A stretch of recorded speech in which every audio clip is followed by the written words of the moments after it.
It's on here now. The goalkeeper's beaten, and South Africa have done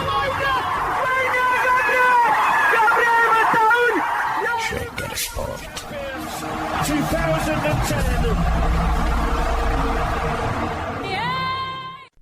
ሰላም ጤና ይስጥልን እንደምናላችሁ የተከበራችሁና የተወደዳችሁ የሸገር ስፖርት ዊዝ አበበ ግደይ የዩቲዩብ ቻናል ቤተሰቦቻችን በያላችሁበት እጅግ አስደሳች ጊዜን እያሳለፋችሁ እንደሆነ ተስፋ እናደርጋለን። መልካሙን ሁሉም ለናንተ እንመኛለን። ታዲያ ይህንን ሸገር ስፖርት ዊዝ አበበ ግደይ የሚለውን የዩቲዩብ ቻናላችንን ሰብስክራይብ አድርጉት፣ የደውል ምልክቱን ተጫኑትና አዳዲስ ፕሮግራሞችን ስንለቅ መልእክት ይድረሳችሁ።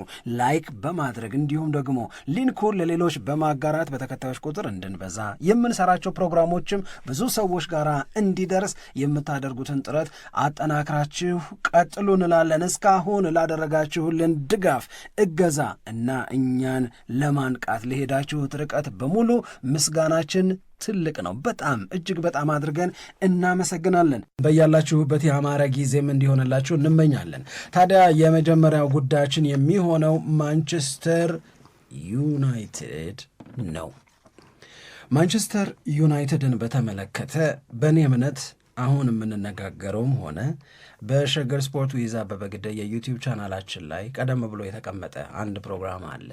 እዛ ፕሮግራም ላይ የማንቸስተር ዩናይትድ ችግር ከአሰልጣኝ ሰር አሌክስ ፈርጉሰን ማንቸስተር ዩናይትድን መልቀቅ አንስቶ እስካሁን ድረስ ምንድን ነው እየተባለ ነው የቆየው። ያልተላከከበት የለም፣ በችግርነት ያልተነሳ ነገር የለም። ሄዶ ማንቸስተር ዩናይትድ እንዲህ ለመሆኑ አሁን የአሰልጣኝ ሩበን አሞሪም የጨዋታ ሲስተም በምክንያትነት ይጠቀሳል። ሰውየው ደግሞ በጭራሽ ሲስተሙ ነው ብዬ አላምንም። በዚሁ ሲስተም ተጫውተን ነው ከአርሰናል ጋር አሪፍ የነበር ነው። በዚሁ ሲስተም ተጫውተን ነው እንዲህ ያለ ውጤት ያመጣ ነው። ይሄ ሲስተም የሆነ ወቅት ላይ ልክ የሆነ ወቅት ላይ ስህተት ሊሆን አይችልም እያለ ሌላ ነገር እንድንፈልግ ይጠይቃል ሁሌም በተደጋጋሚ። እናም ደግሞ ለሲስተሙ ታማኝ መሆኑንም ያስረዳል። እንኳን እናንተ ባለሙያ ነን ያላችሁ ጳጳሱ ራሳቸው ሲስተሙን ስለመቀየር ቢመክሩኝ አልሰማቸውም እስከ ማለት ደረጃ ደርሷል። ከሲስተሙ በፊት ለዩናይትድ እንደዚህ መሆን በምክንያትነት ያልተጠቀሰ ነገር የለም።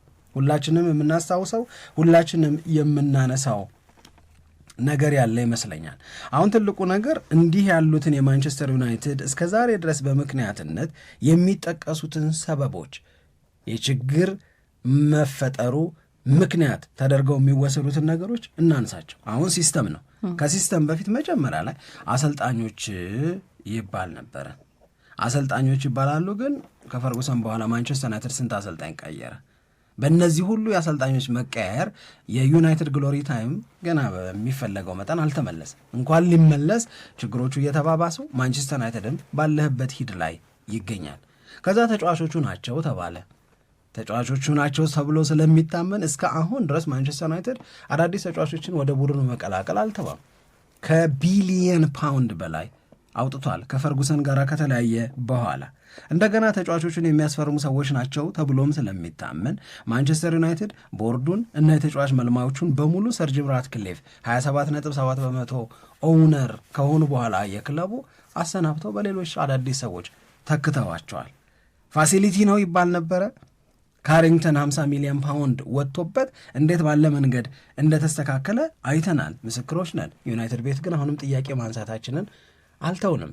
ስለ ችግር ስለ ለምን እንደዚህ ሆነ ማንቸስተር ዩናይትድ ብለው መነጋገር የዕለት ተዕለት ጉዳይ ነው። ከዛ በተጨማሪ ግን በባክስሪ መጫወት ነው ተብሎ ደግሞ አሁን እየተነገረ ይገኛል። እነዚህ ነገሮች እንዳሉ ይሄ ችግር ማውራት ነው። ምንለያየው ምናልባት በምንቀያየራቸው ችግሮች ሊሆን ይችላል። አንዳንዱ አሰልጣኝ ይላል፣ አንዳንዱ ተጫዋች ይላል፣ አንዳንዱ አሰልጣኝ ነው ይላል፣ አንዳንዱ ፋሲሊቲ ነው ይላል ምናምን። ግን አሁን ማንቸስተር ዩናይትድ ከችግር መውጣት የሚፈልግ ከሆነ ስር ነቀል ለውጥ ማውጣት የሚፈልግ ከሆነ ምን ማድረግ ነው ለማንቸስተር ዩናይትድ ልክ የሚሆነው? ልክ ያልሆኑትን እስካሁን ድረስ በመነጋገር እዚህ ተደርሷል። ልክ የሚሆነው ምን ቢሆን የሚለውን ግን ብዙ ጊዜ ዲስከስ አልተደረገም።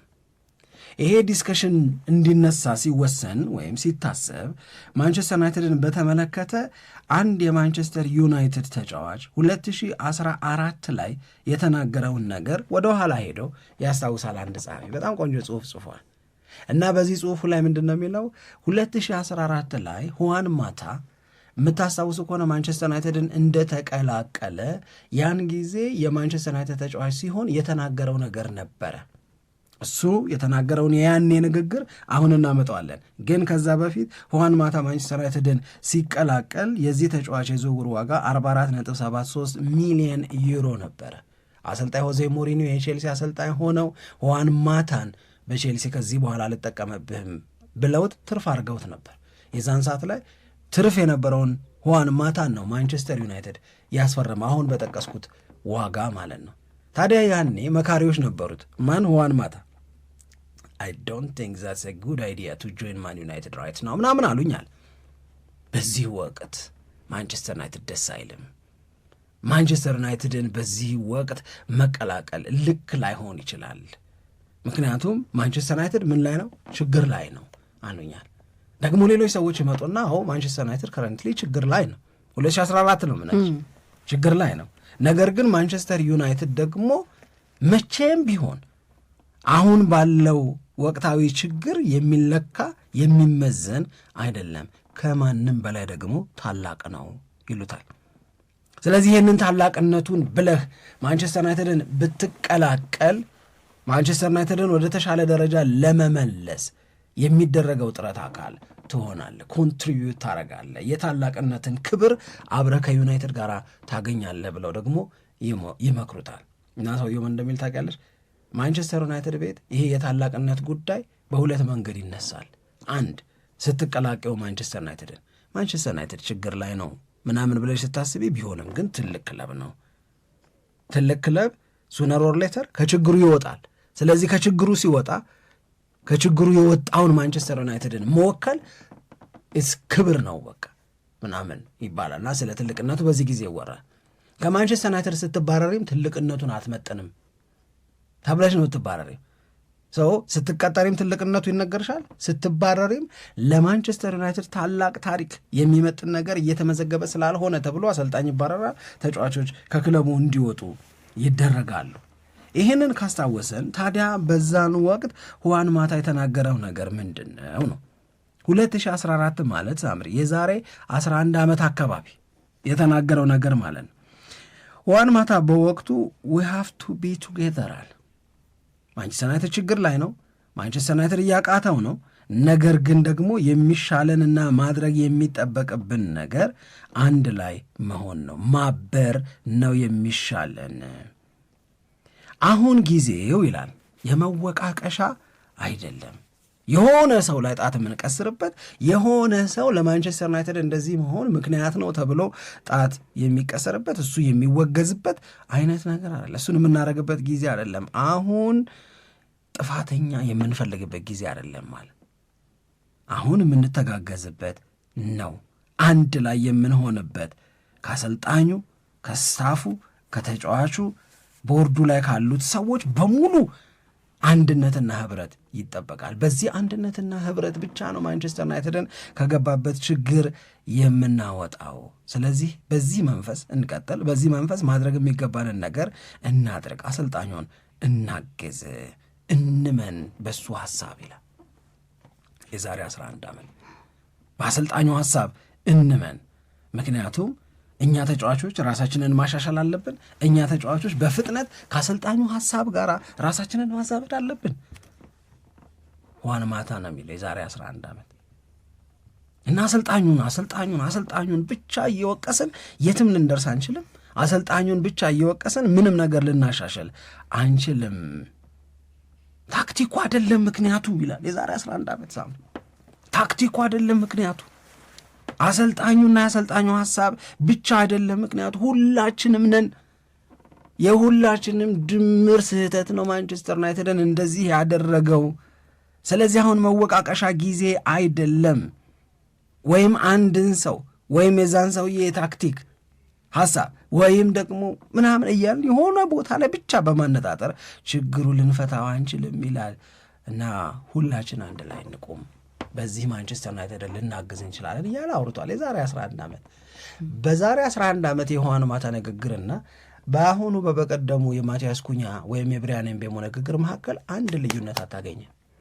እሱን ነው እኔም ልል የነበረው። አንድ ልዩነት አታገኝም። ጀስት ኮፒ ፔስት።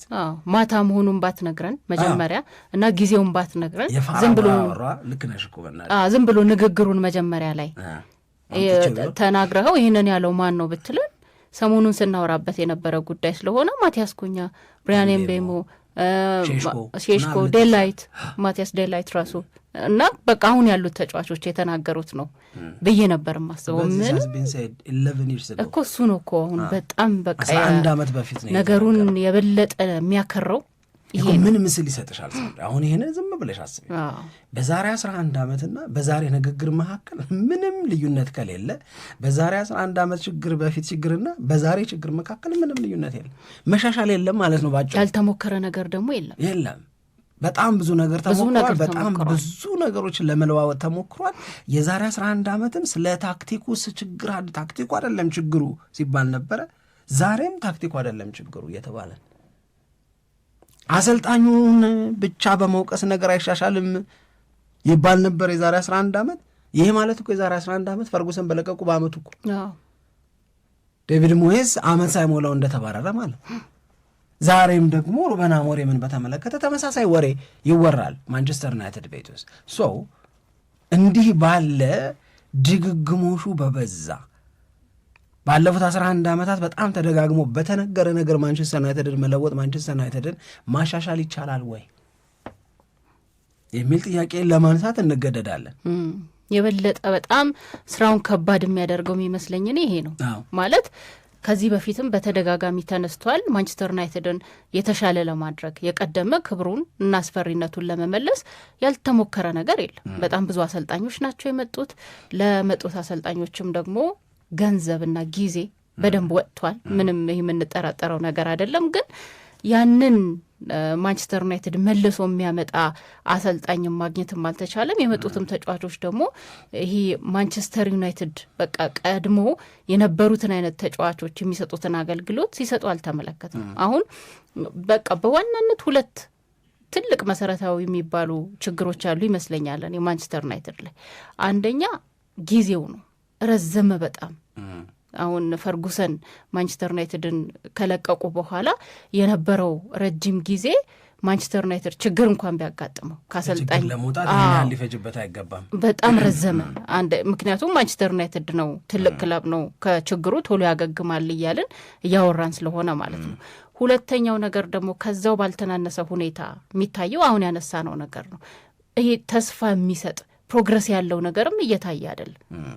ይሄ አሁን ሁለት ነገር ተያይዞ አንድ ላይ መምጣቱ የችግሩን ከባድነት በደንብ አድርጎ ያሳያል ብዬ ነው ማስበው። ልክ ነው። ከዛ እንግዲህ ያልሽው ነገር በሙሉ በጣም በጣም አሪፍ ነገር ነው፣ ትክክልም ነው።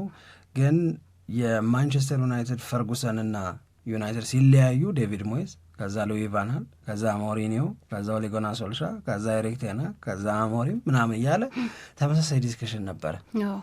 ተመሳሳይ የሆነ ወሬ ነበር። ኢስ ሉዊ ቫን ሃል ደ ራይት ፐርሰን አልተባለም? ተብሏል። እስከ አሁንም አንዳንዴ ለሳቸው ጊዜ መሰጠት ነበረበት ብለው የሚናገሩ ሰዎች ግን በወቅቱ ግን ይሄ ጥያቄ በወቅቱ ነበር። ስለዚህ ማንቸስተር ዩናይትድ ቤት የሆነ መሰረታዊ የሚባል ለውጥ ካላደረግሽ በስተቀረ በተመሳሳይ ጥረት የተለየ ውጤት ለማምጣት መሞከር አይሆንም ወይ? ስለዚህ ማሲቭ ቼንጆች ያስፈልጋሉ። ማንቸስተር ዩናይትድ የማንቸስተር ዩናይትድን አጠቃላይ ነገር ለመቀየር ምናልባት በተወሰነ ደረጃ የተናገሩት ይህንን ነገር የማንቸስተር ዩናይትድ ጊዜያዊ አሰልጣኝ ሆነው የሰሩት ራልፍ ራኒክ ናቸው አይደለም?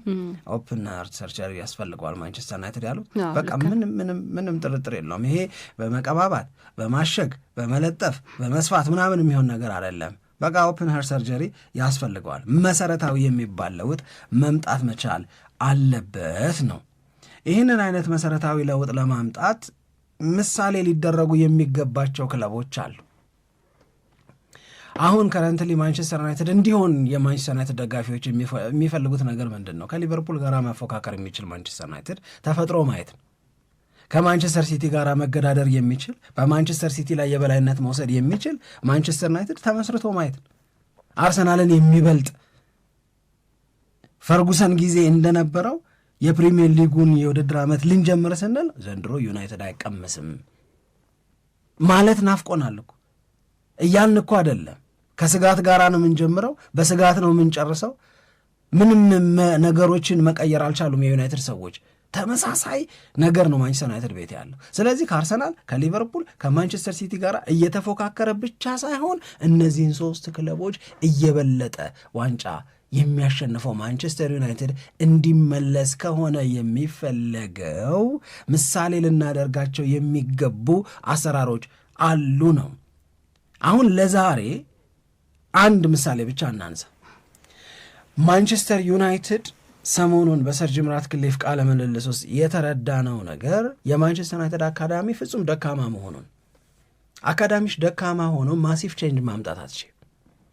አካዳሚው መስት ቢ ፕሮዳክቲቭ፣ ተጫዋቾችን ፕሮዲውስ ማድረግ መቻል አለበት።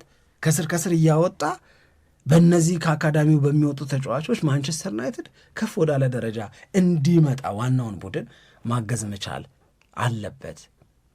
ይሄ ተጫዋቾችን መመገብ ብቻ ሳይሆን ማንቸስተር ዩናይትድን ሂውጅሊ ነው የምልሽ፣ በጣም ከፍተኛ በሚባል ደረጃ ከወጪ ይታደገዋል። ከወጪ መታደግ ደግሞ ማንቸስተር ዩናይትድን አሁን ክለቡ ካለበት የፋይናንሻል ሊሚቴሽን ወይም በገንዘብ ረገድ እንደ ሌሎቹ ክለቦች ብቁነት ላይ ገና ስላልደረሰ እንደ ልብ ገንዘብ ይወጣ ስለነበረ እንደ ልብ ለተጫዋቾች ደሞዝ ይከፈል ስለነበረ ማንቸስተር ዩናይትድ በጣም ብዙ ውሳኔዎችን ወስኖ ፋይናንሻሊ ጤናማ ለመሆን እየሰራ እንደሆነ እናውቃለን። እዛ ላይ በጣም ትልቅ የሚባል አስተዋጽኦ አለው። ስለዚህ ይህንን ስንል ምን ማለታችን ነው ስንል የማንቸስተር ዩናይትድ አካዳሚ የአርሰናል አካዳሚ የሚያወጣቸውን አይነት ተጫዋቾች ማውጣት መጀመር መቻል አለበት። የማንቸስተር ዩናይትድ አካዳሚ በተወሰነ ደረጃ ከሊቨርፑል አካዳሚ ተቀራራቢ የሆኑ ከአካዳሚ የሚወጡ ተጫዋቾችን ማሳየት ማፍራት መቻል አለበት።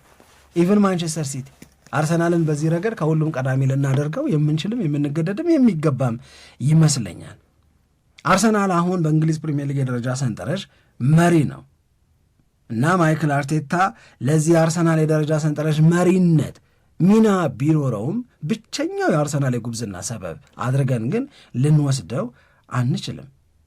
አይደለም፣ ተጫዋቾቹም የራሳቸው ድርሻ ስላላቸው ጉብዝናቸው ሜዳ ላይ አድርጎ የሚባሉትን ነገር በተሻለ መንገድ ማድረጋቸው አርሰናል እንዲወደድ፣ አርሰናል እንዲከበር፣ አርሰናል የደረጃ ሰንጠረዥ አናት ላይ እንዲቀመጥ ረድተዋል ነው።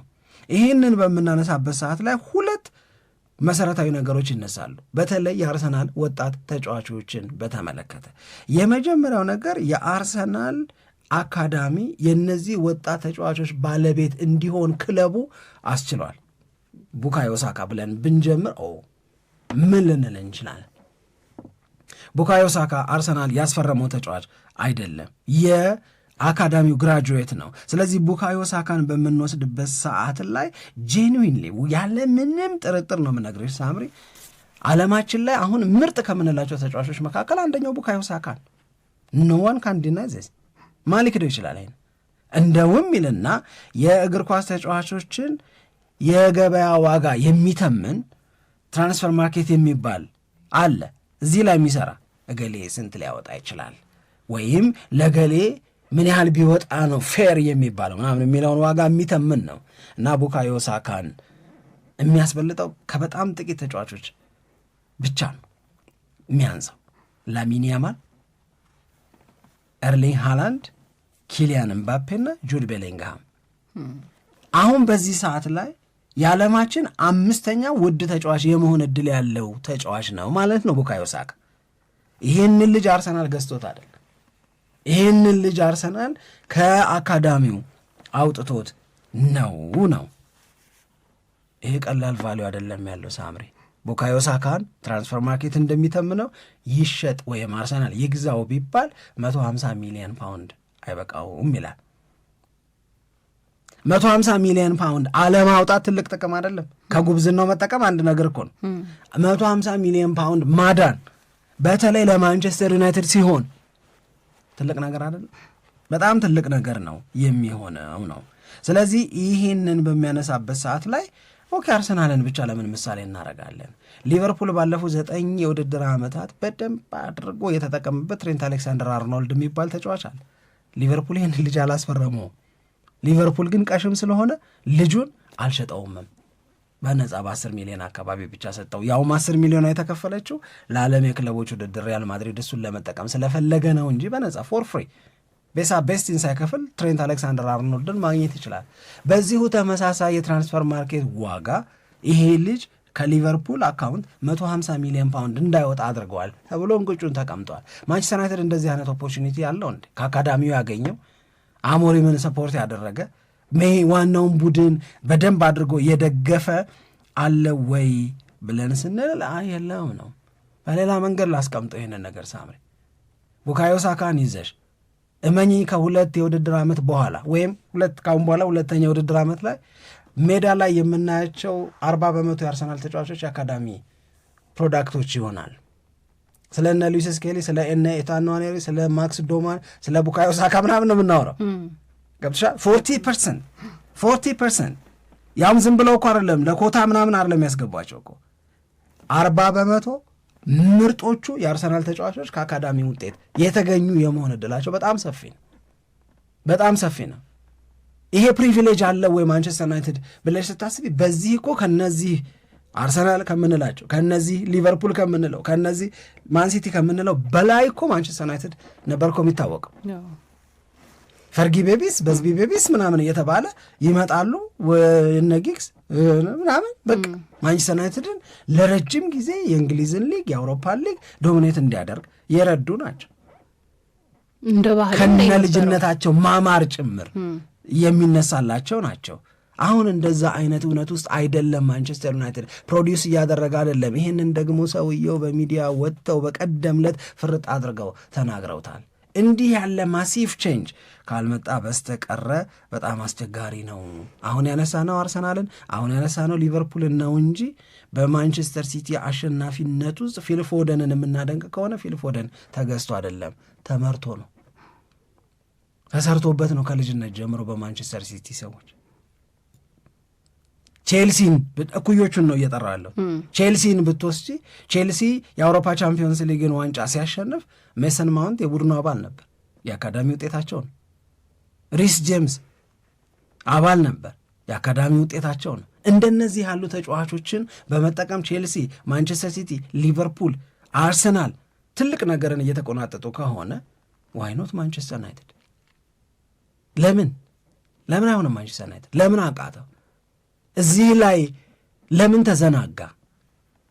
በቢሊየን የሚቆጠር የዝውውር ገንዘብ በመክፈል ማንቸስተር ዩናይትድ ምን አተረፈ ብለሽ ብትጠይቂ ማንም መልስ የለውም። መልስ ስለሌለው ነው። አካዳሚያችን ደክሟል፣ ኦልሞስት ሞቷል፣ ኦልሞስት የለም፣ እዛ ላይ በደንብና እንደገና መስራት መቻል አለብን ብለው የሚናገሩት የማንቸስተር ዩናይትድ የመጨረሻ አካዳሚ ውጤት ተደርገው የሚወሰዱ ሰዎች እነማን ናቸው? አሌሃንድሮ ጋርናቾ ቼልሲ ነው ያለው አሁን። ማርከስ ራሽፎርድ ባርሴሎና ነው ያለው። በቃ ማንም የለም። ቀስ በቀስ የነበሩትም እየወጡ ነው እየጠፉ። አሁን በቃ ማን ነው ያለው አሁን? ኮቢ ሜኖ ነው። እሱስ ምን እያለ ነው? ካልሄድኩ እያለ ነው ያለው። ዊዚስ ባድ ኤግዛምፕል እንደዚህ ባለው ለምሳሌነት ሊበቃ በማይችል ኤክስፒሪየንስ ልምድ ወይም አሰራር ውስጥ ማንቸስተር ዩናይትድ ካኖት ቢ ግሬት አጌን ሚል አይነት መደምደሚያ ነው የሚመራሽ፣ ወደዛ ነው የሚወስድሽ። አንደኛው እሱ ነው። ሁለተኛው እዚሁ ላይ አብሮ ተጠቅሶ መሰራት ያለበት ነገር እሺ፣ አካዳሚ ላይ በመስራት እየበለጡት ነው ማንቸስተር ዩናይትድ። የእሱን መንገድ እየተከተሉ ነው፣ ግን የእሱን መንገድ ኢን ቤስት ዌይ እየሰሩበት ለእነሱ በጣም በጣም በጣም በጣም በጣም እየጠቀመ ነው ያለው። ሁለተኛው የተጫዋቾች ግዢ። ማንቸስተር ዩናይትድ ካዚሜሮን ነው እኮ የሚያስፈርም በ30 ዓመቱ እጅግ ውድ የሚባለው የፕሪሚየር ሊጉ ዲል የሚሰጠው ተጫዋች ካዚሜሮ ነው። ካዚሜሮ ሪያል ማድሪድን እኮ ለምኖ ነው ማንቸስተር ዩናይትድን የተቀላቀለው። ያኔ ታስታውሱ ከሆነ ካዚሜሮ ሊገፋው የከበደው ነገር ምን እንደሆነ ታውቂያለሽ? ማንቸስተር ዩናይትድ በሳምንት ከፍልሃለሁ የሚለውን ደሞዝ እንዳይቀርበት አሁን እኮ 3ኛ ነው በፕሪሚየር ሊጉ ከፍተኛ ደሞዝ ተከፋይ 400 አካባቢ በቃ ይሄንን ያህል ከሃላንድና ከሳላ በዚህ ዕድሜ ሳውዲ እኮ አይደል MLS እኮ አይደል እንግሊዝ ፕሪሚየር ሊግ ላይ ማንቸስተር ዩናይትድ። ስለዚህ የሪያል ማድሪድ እኩያ ነው። ሪያል ማድሪድ በፍጹም ሊሰጠው የማይችለውን ገንዘብ ሌት ኤጁ ላይ ልስጥህ አለው ማንቸስተር ዩናይትድ። እንደዚህ አይሆንም ነው፣ እንደዚህ አይገፋም። ኦፍኮርስ ማንቸስተር ዩናይትድ ወጣት ተጫዋቾችንም እኮ አስፈርሞ ያውቃል። እነዚህ ያስፈረማቸው ወጣት ተጫዋቾች ለምሳሌ ብለን ብንወስድ አንደኛው የምናነሳው ማንን ነው? ራስመስ ሆይሉን። የት ነው ያለውን? ሆይሉን አልመጣም፣ ናፖሊ ነው ያለው። ናፖሊ በቃ አምጥተውት። ጆሹዋ ዚርክዚ አለ እሱ መውጣቱ ገብቶሻል። አሁን ቤንጃሚን ሼሽኮ ኢቭን አሁን ምቤሞ 26 ማቲያስ ኩኛ 27 ነው እየፈረሙ ያሉት። ወይ ራስ አሁን የደረጃ ሰንጠረዡ መሪ አርሰናልስ ያልሽ እንደሆነ የአርሰናል ቀጥሎ መጠራቸው ተጫዋቾች በምን ያህል ዕድሜ ላይ እያሉ አርሰናልን እንደተቀላቀሉ ወይም ለአርሰናል መጫወት እንደጀመሩ ልንገርሽ። ሪካርዶ ካላፊዮሪ 22፣ ጋብርኤል ማጋሃሌሽ 22፣ ዊሊያም ሳሊባ 18፣ ቤን ዋይት 23፣ ዴክላን ራይስ 24፣ ሜሪኖ 28፣ ማርቲን ኦዴጋርድ 22፣ ጋብርኤል ማርቲኔሊ 18፣ ካይ ሃቨርትዝ 24፣ ቡካዮ ሳካ 7። ያው ቡካዮ ሳካ ገብቶሻል። አሁን እነዚህ ልጆች ይዞ ነው የሚሄደው። አብሮ በመኖር ምን እየጎደላቸው እንደሆነ ምን ማስተካከል እንዳለባቸው ምናምን እያወቁ አሁን ግሬስፉል ሆነ አርሰናል። ግሬስፉል ሆነ ስታየው ምናምን የሆነ ደስ የሚል ነገር አለ። ይሄውን አይበገሬ ነገር እየሆነ መጣ። አሁን ዋው ይላል ማንም ስለ አርሰናል ስኳድ ሲነሳ ማለት ነው። እንደዚህ ነው አርሰናል የሰራው። እንደዚህ ቢሰራ ማንቸስተር ዩናይትድ አይጠቀምም ወይ? ልክ ነው ለመስራት የሚለው ነገር አለ። እኔ እንደሚገባኝ ይሄንን ስራ ለመስራት ረጅም ጊዜ ነበር፣ በደንብ ረጅም ጊዜ ነበር። በእነዚህ ዓመታት ውስጥ የተሻለ የአካዳሚ ተጫዋች ማግኘትም ማውጣትም ይቻል ነበር። ግን ትልቅ ቸልተኝነት ምናልባት ሊኖር ይችላል። አሁን እኮ አካዳሚው የለም ለመባል እስኪቃረብ ድረስ አሉ እኮ ሰውዬው ራትክሊፍ ባለፈው እግር ኳሱን በቃ እንደፈለግ አድርገው ተብሎ በማንቸስተር ዩናይትድ ቤት የተሰጣቸው አሁን በዩናይትድ ባለቤትነት ድርሻቸው 30% የሆነው ሰውዬ ናቸው የተናገሩት። ኢስ ኦልሞስት የለም ነው። እሱን እንደገና መስራት መቻል አለብን። ገንዘብ እየቸገረሽ በሌለሽ ገንዘብ ላይ ደግሞ ሰፊ ገንዘብ እያወጣሽ አላስፈላጊ ኮሚትመንት እየገባሽ አሁን ማን ነው ሪያል ቤቲስ የሄደው ልጅ አንቶኒ በወጣት የተገዛ አይቆዩም። እንደውም ራትክሊፍ የተናገሩት ባለፈው ገብቶኛል። በጣም ጥሩ የሚባሉ የአካዳሚ አሰልጣኞችን አሁን አምጥተናል እና አካዳሚው የማንቸስተር ዩናይትድ አካዳሚ እንደሚሻሻል ምንም ጥርጥር የለውም። ጎበዝ ተጫዋቾች የሚወጡበት ይሆናል ብለው ተናግረዋል። ግን ያው የአካዳሚ ተጫዋች ለማውጣት ጎበዝ ተጫዋች ለማግኘት እንደገና ረጅም ጊዜ ይፈልጋል። ከዚህ በኋላ እንደ አዲስ እንኳን እሳቸው እንዳሉት በፕሮሰስ ብቻ የሚመጣ ነው። ሌላ የምጨምረው ነገር የለም። ግን እሳቸው በምሳሌነት ዴቪድ ቤካምን፣ ሪያን ጊግስን እነዚህ ተጫዋቾች ሲጠሩ ነበር። ይሄ እና ማንቸስተር ዩናይትድም ላይ እንደ ግዴታ ነበር የሚታየው። በዋናው ቡድን ላይ ከአካዳሚ የመጡ ተጫዋቾች ይገኛሉም ደግሞ ነበሩ። እንደገና እንደ መገኘትም እንዳለባቸው እንደ ግዴታ ነበር እና ለሌሎቹ ኮቢ ሜይኖን ማንቸስተር ዩናይትድ ለምንድን ነው በውሰት ስጡኝ እያለ እንደዚህ ሲለምን እምቢ ያሉት? ማንቸስተር ዩናይትድ ባለፉት 88 ዓመታት በቡድን ውስጥ ቢያንስ አንድ አካዳሚ ተጫዋች አለ። አሁን ኮቢ ሜኖ ከወጣ ባዶ ነው የሚሆነው። ታሪክ አላበላሽም ማለት እኮ አሞሪም እኔ እኮ አይደለሁም። እኔ ታሪክ በእኔ ዘንድ እንዲበላሽ አልፈልግም። በቃ ኮምፒት ያድርግ ከማጋራ ከብሩኖ ፈርናንዴዝ ጋር አይኑር። የማንቸስተር ዩናይትድን ያለፉት 87-88 ዓመታት ታሪክ እኔ መቀየር አልፈልግም አለ። ግን ደጋፊን የማስታውሰው በጣም ይቃወም ነበር እንደዚህ ከአካዳሚ የወጡ ተጫዋቾች ወደ ሌላ ክለብ በሚሸጡበት ጊዜ። አሁን በቅርብ ብዙ የደጋፊዎች ተቃውሞ እንሰማ ነበር። ደግሞ አንድ በጣም አሪፉ ነገር ብዬ እኔ ማስበው ከአካዳሚ የሚወጡ ተጫዋቾች በዋናው ቡድን ውስጥ ሲቀላቀሉ ይዘውት የሚመጡት ትልቅ ማንነት አለ። በጣም ትልቅ ማንነት እዛ ሆኖ ደጋፊዎቹ የሚቆረቆሩላቸዋል። እንደገና ሜዳ ላይ የሚሰጡት ነገርም ደግሞ የተለየ ነው። ላለመሸነፍ የሚያደርጉት ጥረት በጣም በጣም ከባድ ነው። እንደገና ሲሰማቸው ሲያማቸው ምናምን ታያለ። ሽንፈት እንኳን በሚያጋጥማቸው ጊዜ ከደጋፊዎች ጋር ያላቸው ቁርኝነትም ደግሞ በጣም ሰፊ ነው የሚሆነው እና ከአካዳሚ የሚወጡ ተጫዋቾች ያው በገንዘብ ረገድ ክለቦቻቸውን ከማገዛቸው በተጨማሪ ደሞዛቸውም እኮ በጣም አነስተኛ ነው። የነሱ ተጫዋቾች እንደገና ብዙ ደሞዝ አትከፍላቸው። ልሸጣቸው ብትል ግን የምታገኘው ገንዘብ ስፔሻሊ በጣም ጥሩ ተጫዋቾች ጎበዝ ተጫዋቾች ከሆኑ የሚገኘው ገንዘብ በጣም ብዙ ነው። ስሜቱን ግን የሚፈጠረውን ስሜት ግን በገንዘብ የምትለካውም አይደለም እና ያንንም ደግሞ እያጣ ይሄዳል ማለት ነው። ማንቸስተር ዩናይትድ እንደነዚህ አይነት ተጫዋቾችን ማምጣት ካልቻለ የእንግሊዝ ፕሪሚየር ሊግን ምሳሌ ብትታዩ ባርሴሎና ከማንቸስተር ዩናይትድ የባሰ ፋይናንሻል ችግር ላይ ነው ያለው፣ የገንዘብ ችግር ላይ ነው ያለው። ተጫዋቾችን ማስመዝገብ እስካለመቻል የደረሰ ችግር ላይ ነው ያለው። ባርሴሎናን ቀጥ አድርጎ ያዘው እኮ የነ ፔድሪ መኖር ነው፣ የነ ላሚን ያማል መኖር እኮ ነው። በቃ እኮ ምንም ሌላ ነገር እኮ ልነግርሽ አልችልም። እንደዚህ በመስራት ክለቦቻቸውን እና የቡድኖቻቸውን የሜዳ ላይ ጉዳይ ማትረፍ ይችላሉ የማንቸስተር ዩናይትድ እኩዮች። ታዲያ አሁን ማንቸስተር ዩናይትድ ለምን አቃተው ስትይኝ እኔ የምለው የማን ዩናይትድ ባለቤቶች ሆዳሞች ስለሆኑ ነው። ሌላ ምንም ምክንያት የለውም። ማንቸስተር ዩናይትድ ስንት ያተርፍ ይሆን ዘንድሮ እያሉ ከሚተርፈው ትርፍ ላይ ድርሻቸውን ዘንጥለው መውጣት የሚፈልጉ ነው። እንዴት አንቺ ማንቸስተር ዩናይትድን የሚያክል ክለብ ይህንን ያህል ከአካዳሚ ጋር በተያዘ ልምድ ያለው ቡድን እንደው እንደ ቀልድ አደባባይ ወጥተሽ አካዳሚ ኦልሞስት የለም ማለት ይቻላል ምናምን ካልሽ ማንም ዞር ብሎ አባከና ያለው የለም ማለት ጉዳይ ያለው የለም ማንም ስራ እየተሰራ አልነበረም ማለት ነው። ፕሮዲውስ እየተደረገ አይደለም ማለት ነው። እነዛን ሁሉ ቀደም እንዳልኩሽ ፈርጊ ቤቢስ በዝቢ ቤቢስ ምናምን እያለ ያወጣ የነበረ ደግሞ እኮ ልጆች ናቸው ምናምን ያስብል የነበረው ማንቸስተር ዩናይትድ ደርቆ ቁጭ አለ። ደረቅ ምንጩ የለም። እንደገና ለማመንጨት ከሆነ ከታች ነው የምትጀምሪው። 7 ዓመት ላይ ነው ቡካዮ ሳካ የጀመረው አርሰናልን ጆይን ያደረገዋል አይደል? 7 ዓመት ላይ ቢያንስ የማክስ ዶማን ዕድሜ ላይ እስኪደርስ ወይም ከዛ አንድ እስኪጨምረው ምናምን የምጠብቂ ከሆነ ይሄ ማለት ወደ 9 ዓመት ትጠብቂዋለሽ ማለት ነው። ፍሬ እንዲያፈራ ዋናውን ቡድን ጆይን እንዲያደርግ በዋናው ቡድን ላይ አዲስ መልክ ይዘሽ ለመምጣት ማለት ነው።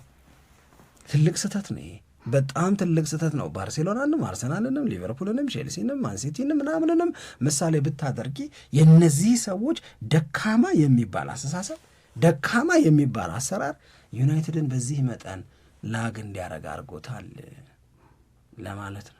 አይ ልክ ነው። በጣም መታየት ያለበት ፖይንት ነው ይሄ እና ደግሞ እያየነውም ነው። በአካዳሚው መዳከም በዋናው ቡድን ውስጥ ምን አይነት ትልቅ ተጽዕኖ ሊፈጥር እንደሚችል በደንብ ነው ያየነው። የአካዳሚ ደግሞ ጠንካራ መሆን በዋናው ቡድን ውስጥ እንዴት ትልቅ ጥሩ የሚባል አስተዋጽኦ ሊያበረክት እንደሚችልም ደግሞ አይተናል በሌሎች ክለቦች። ስለዚህ ማንቸስተር ዩናይትድ ያው ብዙ ሙከራዎች ተደርገዋል የተሻለ ነገር ለመፍጠር። አሁንም ደግሞ እንግዲህ እዚህ ላይ ዋናው መሰረቱ በደንብ ካልተስተካከለ የከላይ የሆነው ስራ ብዙም ስኬታማ ላያደርግ እንደሚችል በደንብ ነው የምናውቀው የምንረዳው። የሆነ በራሱ እኮ በማንቸስተር ዩናይትድ አሁን ለምሳሌ የሆነ ዋንጫ ምናምን ልታነሳ ትችላለ፣ የሆነ የውድድር ዓመት ጥሩ አድርገን ልታሳልፍ ትችላለ፣ ግን ዘላቂነት የሚኖረው አይደለም። ስለዚህ ዘላቂ የሆነ ስኬታማነትን ለማምጣት በትክክል ከአካዳሚ ጀምሮ ስራዎችን መስራት ምንም የሚያጠራጥር ነገር አይደለም፣ የሚያስገኘው ውጤት እና ፍሬያማነት ማለት ነው። እዛ ላይ ራትክሊፍ አሁን ትኩረት እናደርጋለን እና የሚገርሙ ተጫዋቾችን እናወጣለን ማለታቸው አንድ በጣም ደስ የሚያሰኝ ነገር ሆኖ ግን ደግሞ እንደገና ያንን ረጅም ጊዜ የመጠበቅ ትዕግስት ደግሞ በደጋፊዎች አለው የሚለው የሚያነጋግር ይመስለኛል። ከዚህ በኋላ ማንቸስተር ዩናይትድ በጣም ደካማ የሜዳ ላይ ውጤት እያሳየ እንደገና የማይፈለጉ ሪከርዶችን እያስመዘገበ እንዲቀጥል አይፈለግም። መሻሻል ብቻ ነው አሁን ማንቸስተር ዩናይትድ ቤት የሚፈለገው። ሁለቱን ጎን ለጎን ማስኬድ ላይ አካዳሚውን ቶሎ መጀመር ነው። አሁን ደግሞ ገበያ ተኮር ለውጥ ለማምጣት ደግሞ መስራት ነው። ግን አካዳሚ ቤዚክ መሆኑን አስረድቶ ለማለፍ ነው ነጥቡ።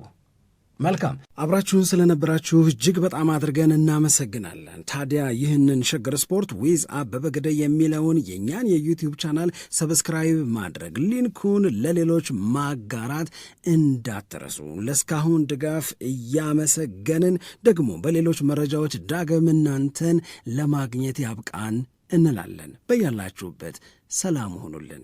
ኢትዮጵያ ለዘለዓለም ትኖር።